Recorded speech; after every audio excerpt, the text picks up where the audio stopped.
from the blackest corners of your mind, they call, pulling you deep into shadow, twisting your senses, keeping you from sleep. It's time to face your darkest fears. This is Tales to Terrify.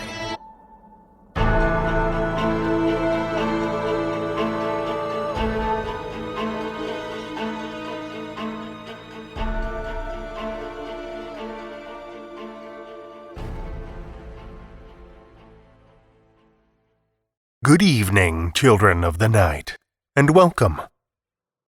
We've got a bit of a shorter episode in store this week.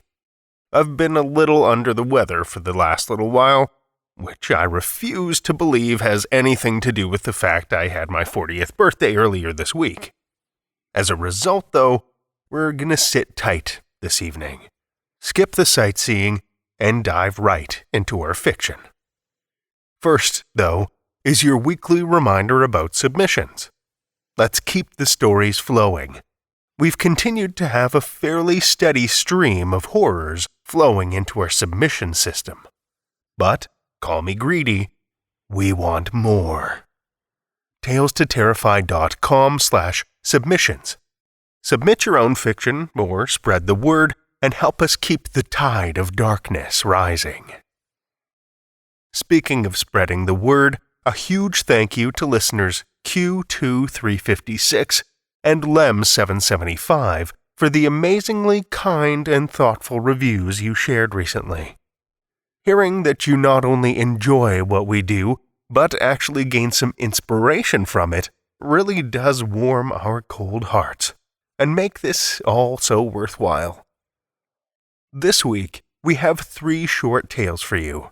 But before we dive in, I just want to remind you that if you have any sensitivities to certain themes or topics, we do our best to include trigger warnings in the show notes. The first story this week may be a tough one for some, so it felt like a good time to remind you. Our first story this evening comes from Tony Logan. 4 decades ago, an ebony egg hatched, and out came Tony Logan. Obsessed with horror stories and films, he devoured them all, and eventually wanted to create his own. Now, he twists and manipulates words intended to terrify. His hellhound Achilles and hellcats Stoker and Belmont always at his side. Children of the night, join me for Tony Logan's It's a Boy, a Tales to Terrify original.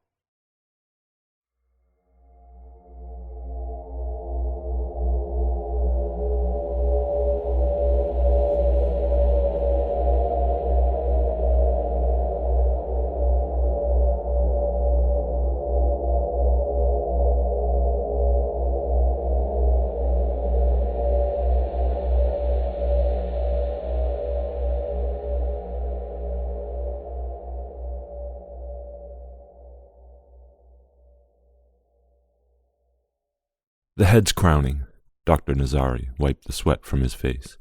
Not much longer. Levan held Dana's hand as he gripped his revolver with the other. It's almost here, sweetheart. It'll be all over then. He smeared his tear-filled eyes on his sleeve. You can handle this from here. Her pain is managed, and your son will be here momentarily. Shoot me, please. Dr. Nazari sighed and rubbed the back of his neck. A loud crash echoed from down the hallway. Nazari jumped and faced the door. Hurry, they're coming. Not until my son gets here. He gets as much time as we can give, Levan snarled. Another thunderous smash, closer this time. They're here! Shoot me! Levan blasted a round into the ceiling. Now there's only 4 bullets left. Whine again, and there won't be one for you. Nazari exhaled as he crouched and waited. Dana's grunts and screams filled the room. The newborn slid into Nazari's hands. It's a boy, Nazari cut the cord and wrapped the baby in a white blanket. "Is he okay?" Dana mumbled. Levon brought the newborn close to her face. "He's here. Name him quickly, my love." Dana studied her son's face and smiled. She kissed his forehead. "Adam." Levon hugged his son in his arms and leveled his firearm at Nazari. The doctor smiled. "Congratulations." Levon fired. The bullet passed through Nazari's heart. He collapsed in a heap on the floor. A scream came from outside the door. Dana began to sob. "It's time, my love," Levon sniffed. "I'm ready. I love you." They kissed. "I love you too." Levon fired the second bullet. The building shook as the chitinous talons pierced the walls and door. Levon peered into his son's eyes. "All the things you won't get to do or see. I wish I could have thrown you a football or taught you to ride a bike. I wish I could have watched you grow into a man. I had to let you have a few precious breaths, a kiss from your mother, a warm hug from your dad. Goodbye, Adam. It's not fair, but it's all I can give you."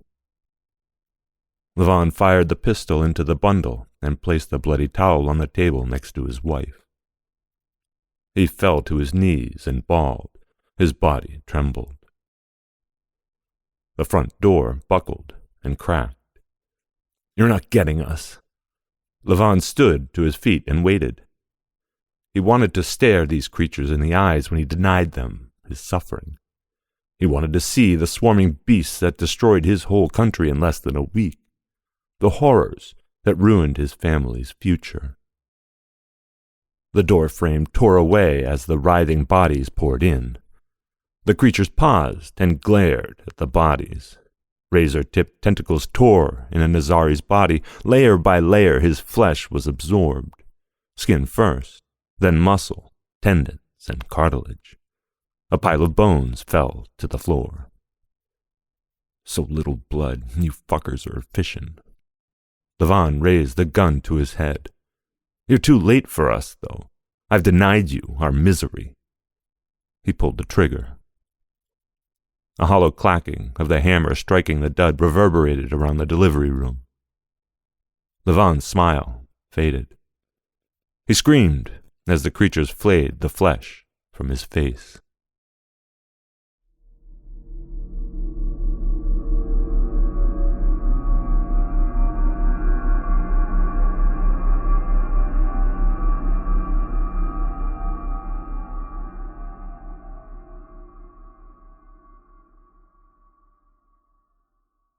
That was Tony Logan's It's a Boy, as read by Seth Williams. Seth Williams is a narrator who has read for Far-Fetched Fables, Starship Sofa, and Tales to Terrify, where he currently volunteers as editor. When not day jobbing, he enjoys listening to fiction podcasts and audio drama. He shares his life with an amazing partner, dog, and a cat. Thank you, Seth. Our second story tonight comes to us from Connie Millard.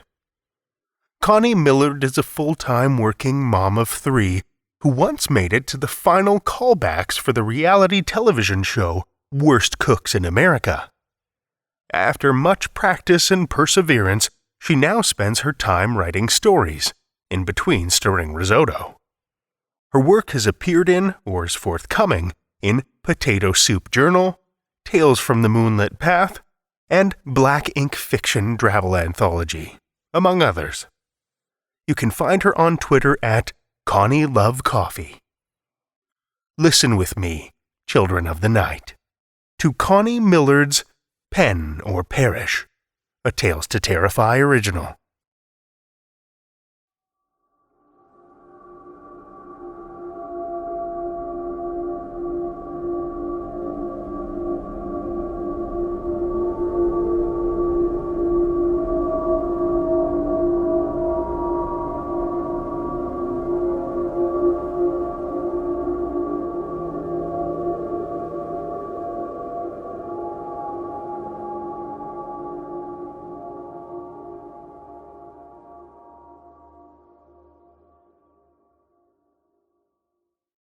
Emily is stuck. Her newest freelance writing assignments require her to compile genius life hacks for an organized closet, generate fail-proof tips for getting a promotion, and provide positive solutions, also known as no spanking, for raising well-behaved children which she doesn't even have. All the while, ingesting only 300 calories a day from her delicious kale smoothie recipe that she has to invent. Frustrated, she paces the perimeter of her apartment, folding her laundry, straightening her long brown hair, and binging daytime talk shows. She even calls her mother. Out of distractions, Emily resigns herself to testing a writing application recently mentioned by a colleague. Pen or Perish claims to eradicate writer's block and distractions by letting users punish themselves. If she ceases typing in the application window for a lengthy duration, her words will erase themselves one by one. Desperate times call for desperate measures, she thinks, and types in the web address. A flash of black, quick but disarming, startles her as a cartoonish typewriter shaped like a skull and crossbone materializes. She laughs and mumbles, "Not exactly subtle there, guys." She clicks the I agree button, scrolling through the terms and conditions without even a cursory glance, and sets her word count goal. 500 words in 30 minutes. Aggressive, but feasible. A message window pops up from a system administrator named Brad, his thumbnail, the picture of a cheesy skull and crossbones logo. "Hi, Emily. I'm Brad, and I just want to let you know that I'm available should you have any questions about the site," he messages. "Thanks," Emily types. "Also, I just want to verify that you selected our self-destruct mode. Some of our users have been unhappy with their deletion, so now we reach out to each user selecting that consequence for confirmation," Brad explains. "I'm sure. Thanks for checking," Emily replies, closing the chat box. Emily devotes the first few minutes testing the application, typing nonsensical letters and deliberately pausing to determine how long it takes for the self-destruct penalty to commence. About 10 seconds. She watches, transfixed by each word that mysteriously disappears. Brad's message pops up again. "That's strike one," he says with a smiley emoji. "Ha ha," Emily types, feeling inexplicably defensive. "I was just testing it." "Just kidding with you. Good luck," Brad replies. 2 minutes later, Emily's phone rings, and she stares down at the number for a few moments, trying to place it. Her head snaps up, realizing she's wasted too much time trying to recognize the caller. The screen flashes red, the cursor eating her work.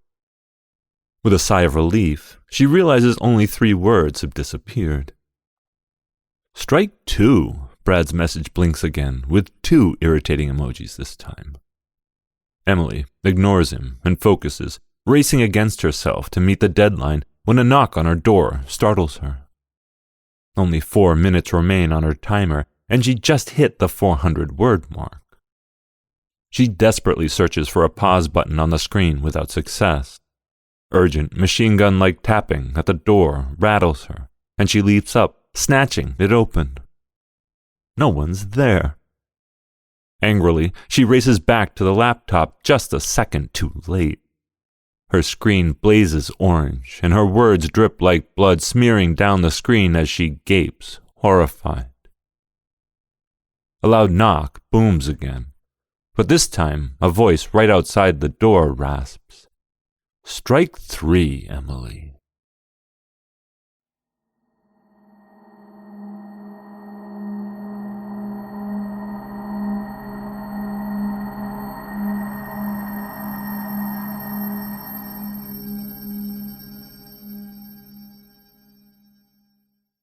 That was Connie Millard's Pen or Perish. Once again read to us by Seth Williams. Thank you, Seth. Our final story this evening comes from Saraliza Anzaldua. Saraliza Anzaldua is a Nahua Chicana philosopher earning a PhD at UCLA. Ya is an author from Texas that specializes in Nahua philosophy and writes horror short stories and poetry. Ya works in the tradition of the Tlamatini, the Mexican philosopher, and contributes to the indigenous community by fighting the ongoing cultural genocide through inclusive, decolonized pedagogy in education. You can read Saraliza's work at ucla.academia.edu/Saraliza Anzaldua. Link is in the show notes. Listen with me, children of the night, to Saraliza Anzaldua's Left Behind, a Tales to Terrify original.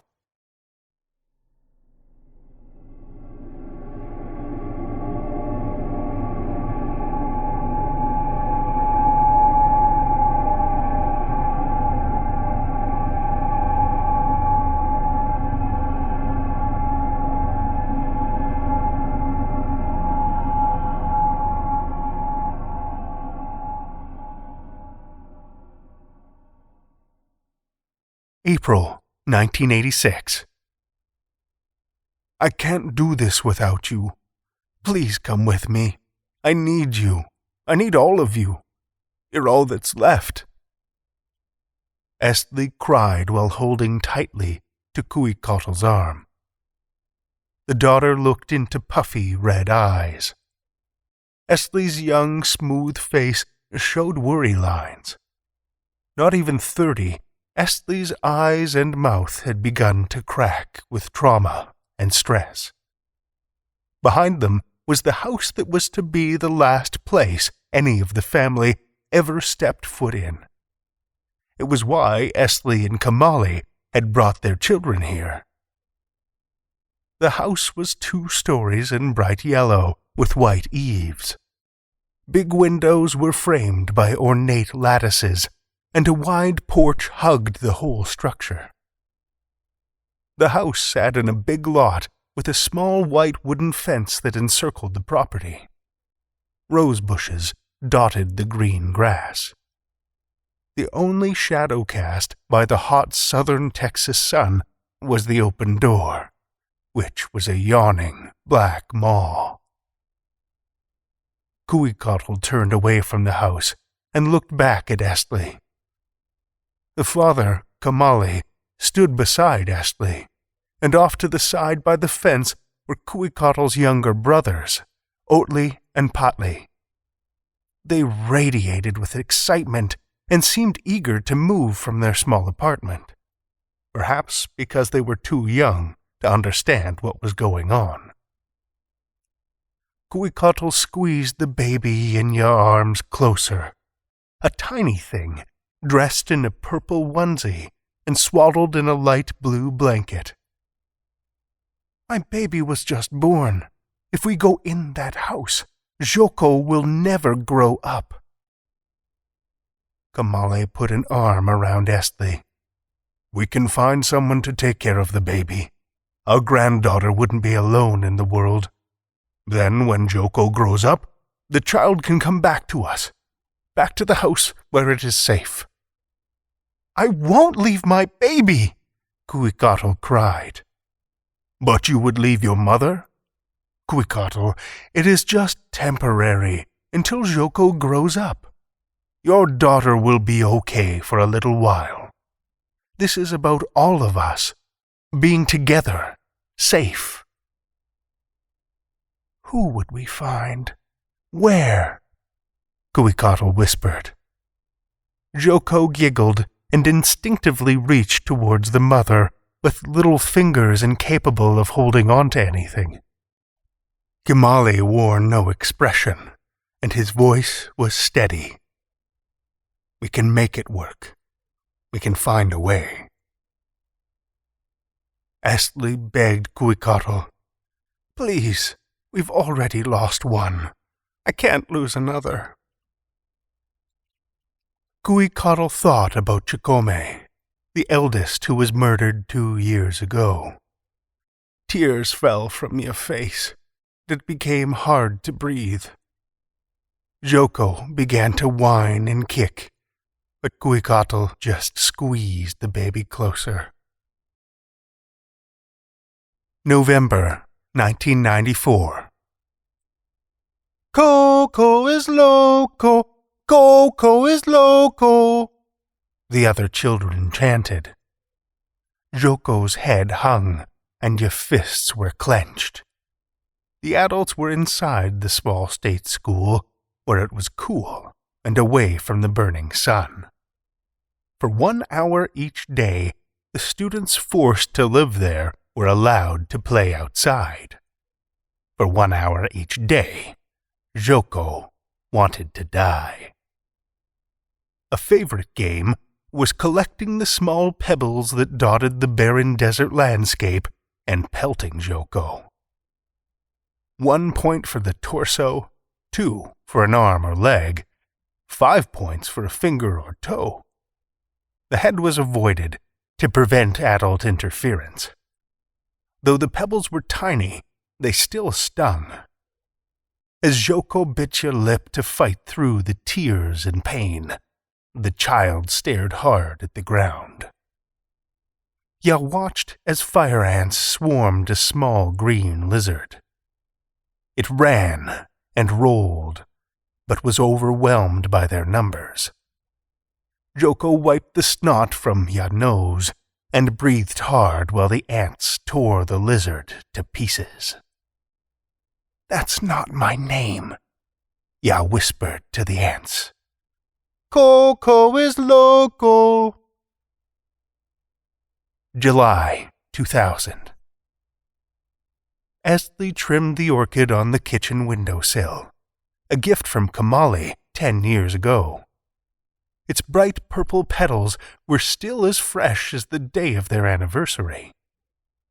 Oatley and Potley were building a new kitchen table in the dining room. They laid down a large tarp after an admonishment to be careful with the wooden floors. Though they had the bodies of a 10 and 11-year-old, they had the minds of grown men. Kamali and Kuikatl were repainting a room upstairs. Their soft footsteps echoing overhead reminded Estley of their presence and eased your anxiety. There was a knock on the front door, and Estley walked from the kitchen to let the grocer inside. Every week, John brought what they needed. No one in the family ever stepped foot outside the door. John brought dolly after dolly of food and household items into the hallway. Ya, too, was admonished about watching the wood floors. "Y'all coming to the town picnic? It's going to be a big one this year on account of the millennium. The township hired a band and, from what I hear, paid a college tuition's worth of money on fireworks." John stepped outside, and Estley handed Ya the money. "Maybe next year." Estley closed the heavy wooden door, and the hinge squeaked. Ya made a mental note to tell Kamali to oil it. December 2015. "We're going," said Oatley. Ya and Potley stood in front of their mother, who blocked the door. The heart-shaped glass pane had clouded over from the outside, and it was impossible to see through. The pastel blue wallpaper still snugly held to the doorframe. The polished wood gleamed from the light overhead. Estley towered over Ya's sons' adolescent bodies. "Why?" Estley's voice cracked. "We're safe in here, and we have everything we need. We have each other." Oatley stepped forward, angry. "But we've never had families of our own. We've never had friends or went to school. We've never lived." Potley put a hand on Oatley's shoulder. "We've missed so much. We want to know what it's like out there." Estley's shoulders started to shake. "You've both been in the house so long. You know what will happen when you go outside. You won't have any time left." They both nodded. will you at least stay for Christmas? Those are some of my happiest memories. Everyone together for Christmas." Potley looked to your older brother. "Okay, we'll stay for Christmas. Then we're gone," said Oatley. May 2035. Joko looked at the safety deposit box left by your biological mother. It took years to find it. Joko went through 3 private detectives and every spare cent you had. The result was a small steel box in a Brownsville bank. It sat in the middle of a black metal table with a matching chair that looked uncomfortable. Rows of similar locked boxes lined 3 walls from floor to ceiling, and fluorescent lights flickered overhead. "I'll leave you to it if there's nothing else," said the bank clerk who had walked Joko to the vault. Joko nodded. "Thanks." After the clerk left, Joko twisted the key and looked inside. January 2036. Dear Jokoyotl, my biggest regret was letting you go. 2 years before you were born, my sister, Chikome, was murdered. It almost destroyed our family. You came along, but your grandmother still couldn't live with the tragedy. So your grandfather built a house.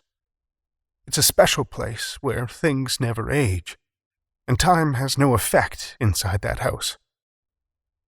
About a month after you were born, the house was finished, and we went inside. I wanted you to have a life. I wanted you to live. So I left you behind. After I left the house, I tried very hard to find you. My time is so short now that I'm back outside. There are so many things I want to tell you. The most important thing is that I have always and will always love you. Love, your mother, Kuikatl. Joko reread the letter from the deposit box. Then you folded it back into your pocket and walked up the stairs of an old house. From the outside, it looked abandoned. The decay had rotted the foundation, and each stair creaked with Joko's weight. The side paint was a sallow green, and the once white eaves had ashened. But the PI had assured Joko that this was the house your grandfather had built the year before ya was born.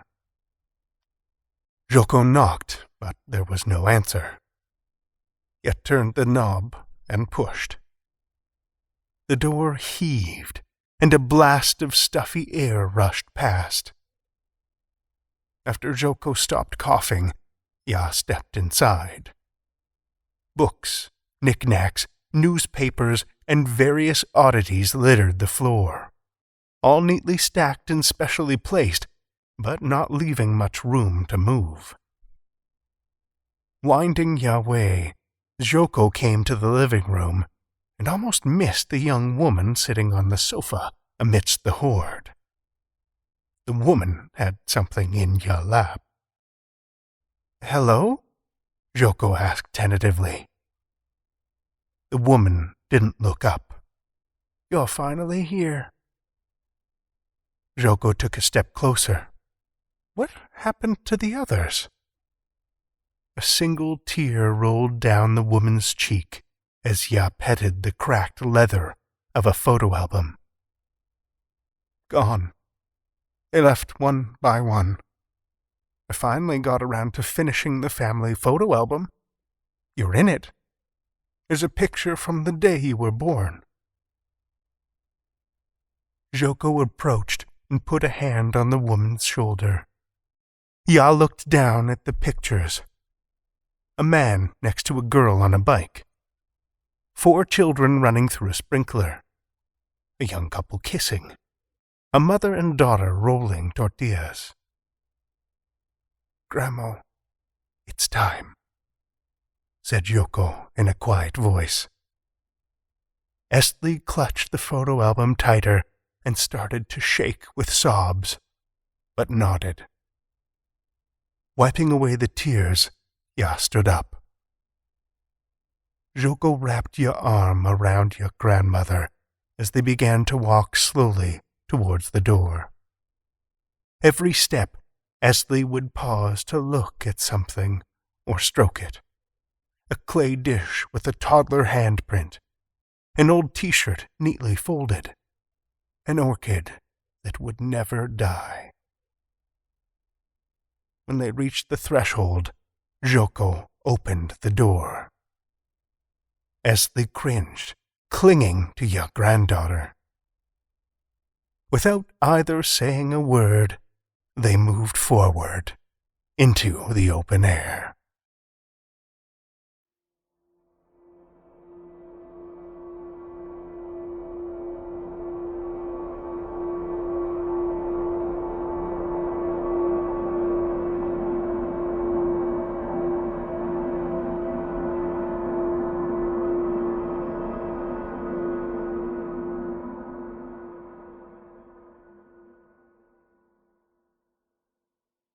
That was Saraliza Anzaldua's Left Behind, as read by yours truly. If you want to find out more about me, my personal webpage, which is painfully out of date, is idrewthis.ca, or check out talestoterrify.com/staff.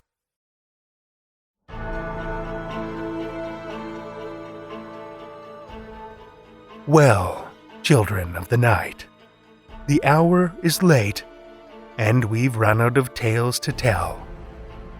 For now. Tales to Terrify is made possible by the tremendous generosity of our supporters on Patreon and PayPal. If you're not a supporter already, head over to patreon.com/talestoterrify, where you'll find all kinds of perks, from ad-free episodes and bonus content to shoutouts and merch packs. Every dollar helps, and we appreciate it so much. Want another way to support the show that doesn't cost a cent? Head over to Stitcher or Apple Podcasts and leave us a 5-star review. You'll not only put a smile on our faces, but help new listeners discover our terrifying tales.